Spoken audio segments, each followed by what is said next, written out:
follow up on the Supreme Court. You said you would have voted against Sotomayor and Kagan.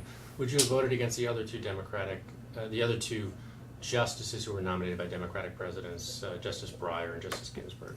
Well, they've certainly proven to be judicial activists, so had I known the record as judicial activists, I would vote against them, yes. The reason I ask is because it raises the issue of what deference ought to be owed the president who is making the nominations in either party. And in fact, you had Lindsey Graham, the Republican from South Carolina, who voted for both these recent nominees, arguing that this is the way the system ought to work, that the president ought to be owed a large amount of deference to qualified nominees. It sounds like you're taking. Well, again, you're saying whether I would vote for or against their confirmation.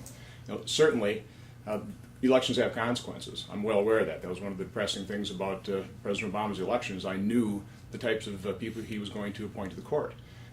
I didn't like. I knew I wouldn't like what he was going to be nominating. But now you're talking about the deference you give.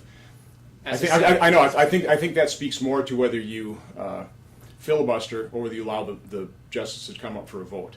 And I think that ends up being a matter of degrees. If I would see a justice that I really thought would be awful in terms of judicial activism, what rulings they had in the past, I'd certainly be willing to filibuster. But if it was just somebody that I'm not going to vote for, but I thought the president does have the right to nominate, and that nominee does have a right to a vote, I wouldn't filibuster. Could you define judicial activism for me? Well, that's a pretty broad term, but the main difference is somebody who is going to look at the law as it's written and interpret it as such, as opposed to, I know it's written that way, but I really want to see this result in this case.